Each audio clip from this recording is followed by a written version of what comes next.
Hey, good people, how you doing? David Taub here, co-creator of NextLevelGuitar.com. Hope all's going well, and I hope your guitar and musical journeys are going famously.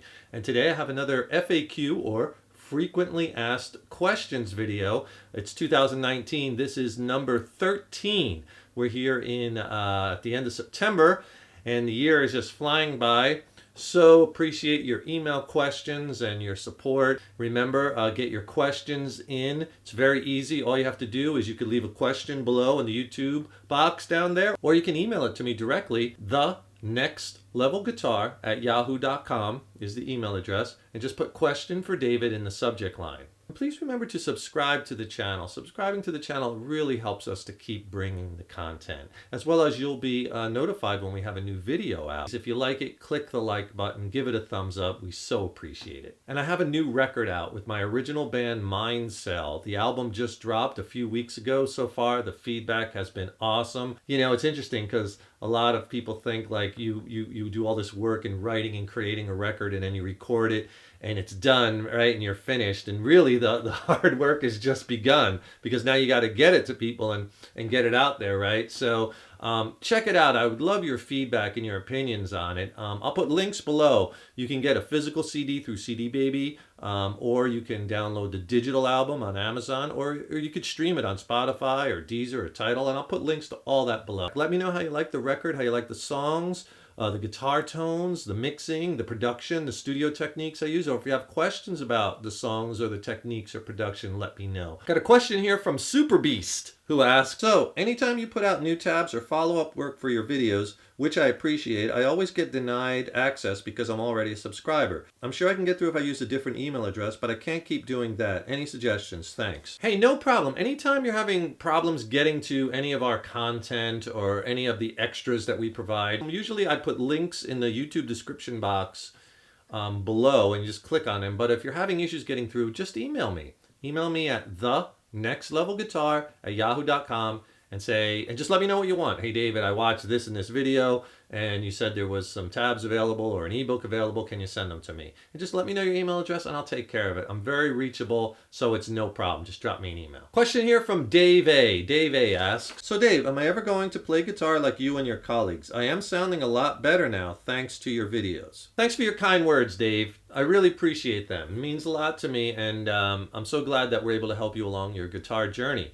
And yes, I mean, you could play one day as well as me or any of my instructors here at Next Level Guitar. It's just a matter of getting a good structured plan and really working hard and really practicing and being really serious about it if that's what you want to do. You know, you want to set short-term goals and long-term goals. And maybe your long-term goal is you want to be able to play in a band, or maybe your long-term goal is you want to put a record out of original music, or maybe your long-term goal is you want to just be able to play with other people, whatever. Have that, but have steps of short-term goals, like, you know, you want to be able to solo over jam tracks, or I want to be able to change chords between open chords and bar chords, or I want to be able to play an F chord. Wherever you're at in your musical guitar journey, set those short-term goals and you keep working hard. Or whether you follow my structured program at nextlevelguitar.com or anyone else's that has a good quality structured program with obtainable goals, and you keep working up that ladder, you can get there. Anyone can get there. Again, it just takes that hard work, dedication, being serious about it, and and being creative and experimenting on your end. But you can do it, so stick with it, and the main thing is have fun along the way. Next question is from Mike H. I'm very new to the world of guitar. I would like to know more about all types of pedals. I am into bluesy style of music. What would you suggest I start with? I have a Gibson Les Paul Standard 2008 with a Fender Blues Junior LTD amp, and I am looking to build on that with some nice effects. Mike, I get that question a lot from a lot of players who haven't been playing that long about, what are some good pedals to start with, and, how do I hook them up, and how do I, enhance my tone? And you have a really good platform to start with that Blues Junior amp, and obviously the Gibson Les Paul guitar. Awesome. Here are some suggestions. The first thing is you probably are getting a really great clean sound with that Fender Blues Junior. That's one of the great things about Fender amps, in my opinion, is killer crystal clean tones, and most Fender amps take pedals really well. So for a first pedal, my suggestion is to give your sound a little bit of grit or overdrive, right? So you can start playing, with some chunk to it. And in blues, you could use that as your, lead channel, or as your, distorted rhythm channel, or overdriven rhythm sound. So I suggest one of the first pedals you might get is some type of overdrive pedal or a tube screamer. But here's the secret. You want to hook it up in this way. You want to put that pedal, that overdrive or that tube screamer, in front of the amp. So you want to run your guitar into the input of that pedal, and then from the output of that pedal into the front of the amp, not through the effects loop. And the reason for that is because you want that pedal to drive the amp a little harder, because that pedal is going to hit the front of that amp, and it's going to go through the preamp and power amp sections of the amp. And that's what you want, as opposed to putting it in the effects loop, the pedal, which puts it kind of in between the preamp and the output section of the power amp. So have that pedal in front of the amp, and then the trick is on the pedal, and it's all about experimentation and finding what sounds best to your ears. And a good way to start would be to turn the drive down, or the gain down on the pedal, but the level up. And that's really going to kick that amp a little harder and give you that really nice overdriven tone. And a couple of suggestions as far as pedals you might want to start with. At one time or another, most players do have an Ibanez, that TS9, that's kind of like the go-to tube screamer. Or I like the Friedman BEOD pedal, really, really great sounding overdrive pedal. So there's lots of great overdrive pedals on the market. So that's a good pedal to start with, and hooking it up in that fashion. Let me know what you decide on and how it works out. Here's a question from Rob M, who asks, I find compression confusing. Is it best before the amp or in the effects loop? And is it a very noticeable effect? Is it like a clean boost, or does it take away? Anyway, like I said, it confuses me, and I'd love to play with one and find out. Rob, that's a very common question I get. A lot of people, there seems to be a lot of mystery around compression and compression pedals. So we'll talk about compression pedals used for guitar. The first thing is you want to understand what a compression pedal does. It kind of controls the dynamic range of the instrument. What it does is it takes your lowest notes in volume, and it kind of raises those low notes up a bit. And then it takes your really loud notes, the highest volume notes, and it lowers them. So it makes the lows louder and the highs softer. So that's that compressing or squashing sound. So this evens out your sound, makes it smoother. And in the process, it makes things a little bit easier to play. And, to me, compression sounds best with clean amp, or like a little bit of overdrive. And it's, obviously maybe not as cool or as noticeable as like a killer distortion pedal or a wah or a fuzz pedal. It's a little bit more subtle.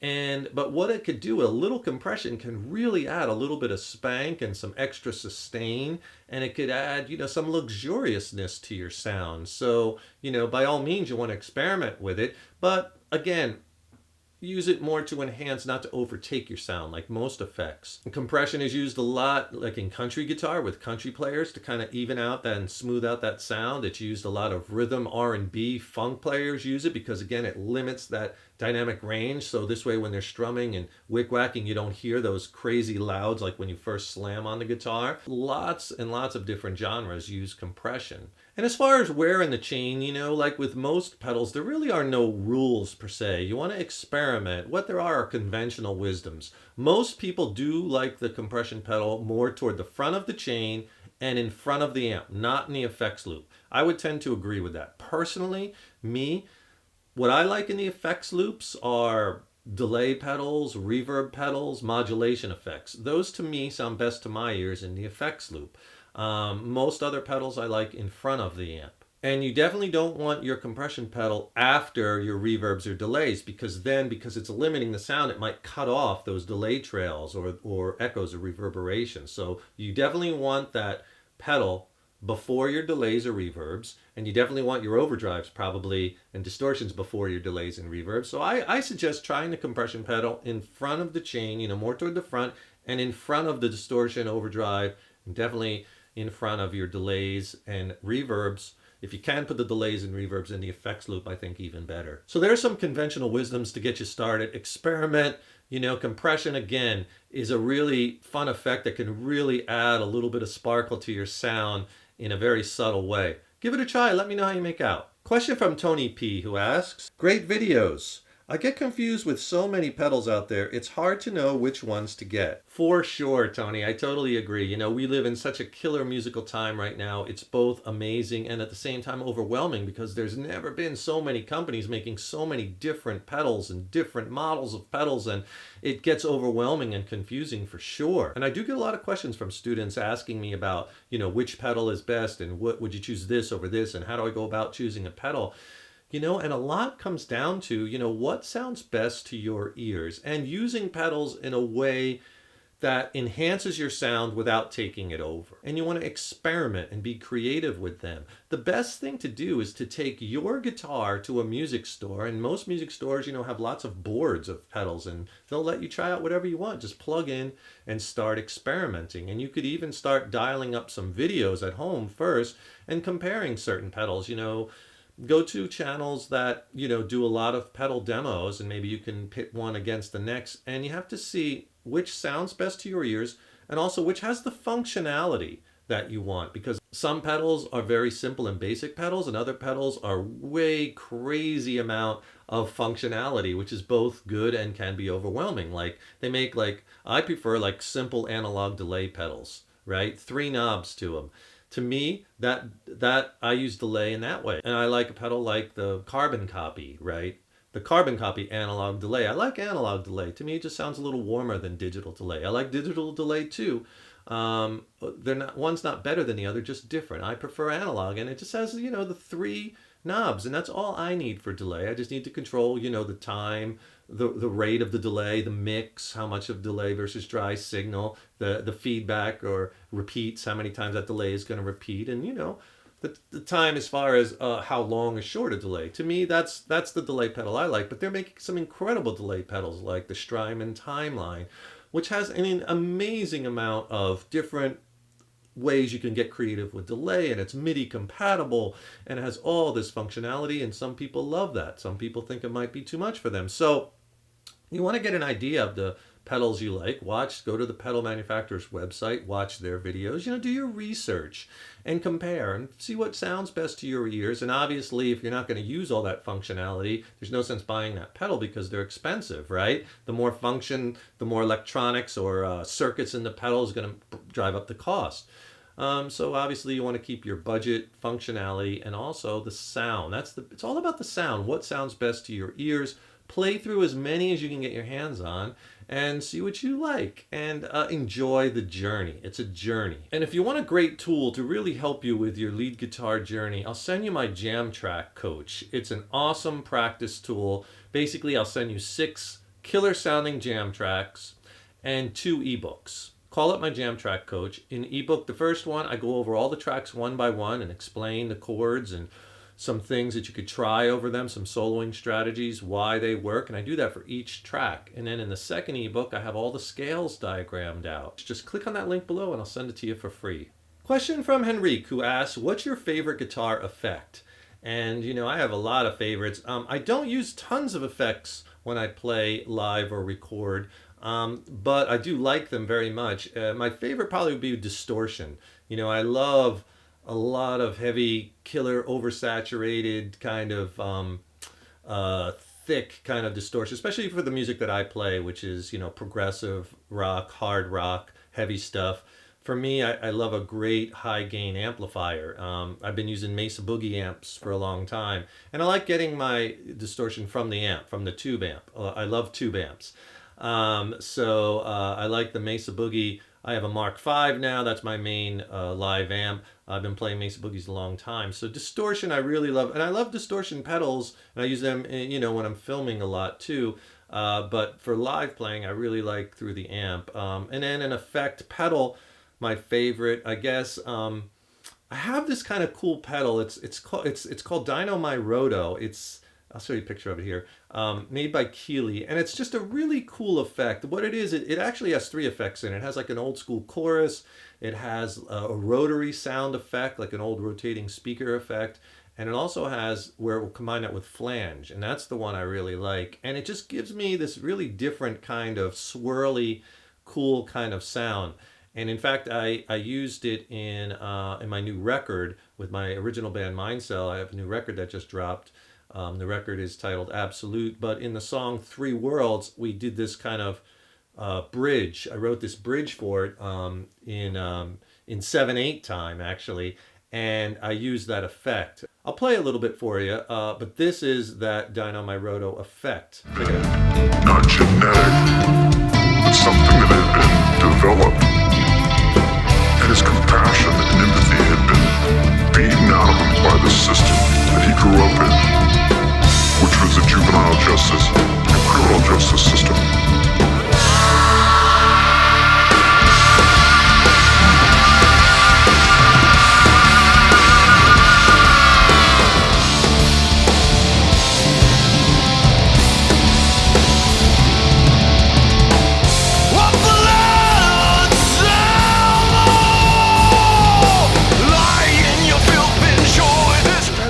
How I use effects in my playing a lot is I might like use them on a certain section of a song or a certain part of a song for certain emphasis or a different type of sound. Brian G asked the question, "Hey Dave, I initially bought a couple pedals for my Telecaster, both digital and analog. A year later I purchased my first bass. I noticed that my digital distortion pedal did not work with my bass. However, the analog auto wah pedal did. What really controls whether a pedal works on both electric guitar and bass?" That's a really good question, Brian, and I applaud your creativity, plugging guitar pedals into bass and bass pedals into guitar. I mean, there's no rules. Why not experiment? Because the pedal itself really doesn't know what you're plugging into it, right? It doesn't know that it's a guitar, that it's a bass. The pedal doesn't know that it's a keyboard or doesn't know if it's a microphone. So experiment, and yeah, most guitar pedals will work on bass. When I say work, meaning it will, you put the sound through it, it'll process it. Now, whether that end sound that's coming out is going to be something desirable to your ears, that's another question, right? You have to find what sounds best to your ears. The only thing is that a lot of bass pedals are more designed circuitry-wise for those low-end kind of frequencies, and the guitar more for the, the mid frequencies, because guitar is a more mid-range instrument. So that being said, you plug your bass through certain guitar effects, it might really either not work or might really sound really crazy. And that's what I think probably happened when you tried plugging your bass into that digital distortion pedal, right? Just not designed for that. But overall, I think most pedals will work. It's just a matter of, is the sound going to be something desirable? But experiment and have fun with it. Corey S. asks, "Hi David, love your videos. I'm a U.S. veteran overseas now, and your videos are what I watch while in Iraq. What are some modern guitars that are made now that you feel will appreciate in value?" First off, Corey, thank you for your question, and also thank you for your service. So appreciate it. And also, that's awesome that, when you're overseas, you're still able to, tune into videos and enjoy. And hopefully they have some guitars over there for you guys and gals to play and enjoy and have fun with. So awesome, man. And I really appreciate you, writing in and sharing that. Thank you so much. As far as modern guitars that appreciate in value, it's kind of hard to say, first off, I think as far as the real good old vintage stuff, right, that's always going to appreciate in value, and that's always going to be, very collectible and very wanted. And some of the older vintage stuff now, the prices are just absolutely crazy. In fact, I went to a guitar show recently in Orange County, California, and I found it pretty interesting. The prices were very high, and not only that, it just seemed like there was a lot of old guitar stuff, off-brand kind of things that were just old, and the prices were just ridiculously expensive. And it just kind of makes me think in my opinion, I think just because something is old doesn't necessarily mean it has tremendous value, right? Isn't it about supply and demand? And isn't it about, the quality of the instrument and the sound and, what makes it, special, right? Not just that it's old. I thought all the prices of that in that show were just kind of high. But, the vintage market has really taken off, and, it ebbs and flows, but it just seems that the old stuff is always going to be good and desirable. As far as modern guitars that are going to appreciate, if I was to make a prediction, I would say, obviously, the stuff that's really, really well made will seem to hold its value better. The stuff that has, really nice special finishes, or maybe that, the fit and finish is really polished and really good, and they're just awesome sounding guitars. Maybe guitars that are made in limited runs, or special editions, something like that. The used guitar market has really gone crazy lately because the price of new guitars has really gone up. And it's, I don't know, I kind of equate it to like buying a car, right? Having that brand new car is certainly nice, but as soon as you drive it off the showroom floor, it takes a huge hit in depreciation. Same thing with brand new guitars. When you try to sell like a newer type guitar in the used market, you're not going to get what you paid for it new. It's going to take a hit. Will it appreciate over time? You know, hard to say. Depends on the guitar. Some of the higher end Paul Reed Smith stuff seems to be holding its value pretty well. Expensive guitars. Some of the custom shop stuff with Fender custom shop instruments, or some of the other custom shop, even guitar companies like ESP and Ibanez, they have custom shops now. Very expensive, very high-end instruments. They seem to be holding their value. But appreciating in value, hard to say. I wish I had a more definitive answer for you. It's kind of like predicting the stock market, right? If you could do that, you'd be a gazillionaire. So best of luck again. Thank you for your service, Corey, and keep rocking on that guitar. Question here from Sandwiches. Longtime subscriber, love your vids. Do you think cable quality makes a big difference in tone? That's a question that there's a lot of different opinions about out there, and I'll give you my opinion. Yes, I think cable quality makes a difference, and I have always been a huge proponent of buying the best possible quality cables that you can afford. I think it's important, you know, especially in today's market. You know, the cables they're making today, especially the higher quality ones, they're really putting a lot of technology in. I mean, the shielding has gotten so good, and the way that it, you know, how it lowers the capacitance. I mean, I think it makes a difference. The ends, and they're so much more durable now. I mean, back in the day when I was learning guitar and there wasn't a lot of different cable manufacturers, they were mostly, you know, the silver ended screw on and screw off. And what would happen after a while would the wire would break inside the cable end. From using it so much and playing so many gigs, and then, you know, I'd be there with my soldering iron, you know, because of all, you know, never having a lot of money as a musician. You know, can't afford a lot of new cables, just be soldering it, and then it would break again, and I'd get the soldering, I'd solder it back up again, right? And that's how we did it back then. But now, the cables they're making are of such high quality. I personally, I like the Mogami Gold series. I've been using them a long, long time, many, many years. And I got to tell you, I've never had a problem with them. And they have a lifetime guarantee. So if I ever do have a problem with it, I just bring it back and get a brand new one. It does hurt paying 50, 60 bucks for a cable, yes. But, I mean, that's your tone. And isn't that better than buying a $15 cable that's going to break and you have to buy 3, 4 new ones? Buy the best you can afford. You know, Monster makes some great cables. There's a lot of new cable companies out there that are making some really great products also. Check out the Mogami series. I really like those and have had incredibly great luck with them, and they hold up. I've played hundreds and hundreds of gigs with them, stepping on, you know, cables take a lot of abuse, so you got to get one that's really well made. And, you know, the ones that are well made, they just seem to have that better shielding, you know, against interference. I mean, they just better ends, the way the ends are constructed. They're just a higher quality. You get what you pay for. And this is your tone you're talking about. The other thing I think makes a difference is I like using the same cable throughout the whole rig, right? If you're using Mogami Golds, use them, you know, as your patch cables, use them as your instrument cable, use that as the cable going to your amp. You know, when you start piecing together different cables from different manufacturers and different quality levels, again, I think it's not as good as having all the same cable run throughout your rig. Just my opinion. I think it makes a difference. Email question from a subscriber in Sweden, and I'm going to probably not pronounce their name right. My apologies. Per Arnie? Sorry if I'm not saying that right. They're from Sweden, and they say, I struggle with bar chords and changing them. Can you show how to solve this? Please. Thank you and have a nice day. First off, greetings from the USA. And I love Sweden. Actually, I've been to Sweden. I've been to Stockholm. I've stayed in Södermalm. And man, if you haven't been to Sweden, awesome. Really enjoyed it. The people are so nice. And I went to the old part of Stockholm. I think it's called Gammelstad. And they just had some incredible cathedrals and incredible history and places to visit. And it was just amazing. I love that. So I hope to visit Sweden again one day soon. On to your questions. Struggling with bar chords, I hear your pain. Most students who've ever picked up the guitar have struggled when they've gotten to that point in their guitar journey when they've hit bar chords. It's just not a very natural thing to be able to put your hand in this type of position and to have the strength to push down and bar across all 6 strings or 5 strings at one time while getting those other strings to ring out. It could be very frustrating, especially if you're not using the best techniques. And that's the thing I see most. And I get that question a lot from students. I can't seem to change between bar chords and open chords, especially, right?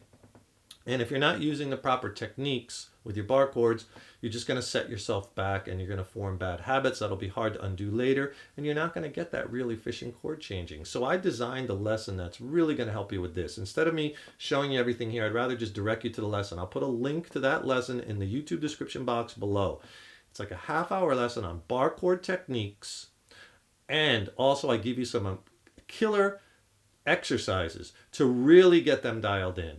Right? So you really want to watch that lesson because it's really going to get into the proper techniques of playing and changing bar chords. So watch that lesson. It's really going to help you. It's going to answer all your questions. If you have any follow-up questions, let me know. Let me know how you're doing. And hopefully I'll see you in Sweden in the near future. Please remember to subscribe to the channel. That really helps us to keep bringing the content, as well as will alert you when we have a new video out, right? Leave a comment below. Stay tuned. Got tons and tons more killer content and lessons coming soon. Don't forget, get that jam track coach. It's an invaluable practice tool, right? Click on the link below. And please check out my new record, just recently released with my original band Mind Cell, and I'll put links to it below in the YouTube description box. And let me know your feedback. Would love to hear your insights on the record, as well as if you have questions. I think it's a slamming record that sounds pretty killer. Some of the best songs I've ever written. Remember, share the video. If you like the video, click the like button. It really helps us out. Thank you so much. And remember, your guitar playing is an evolution.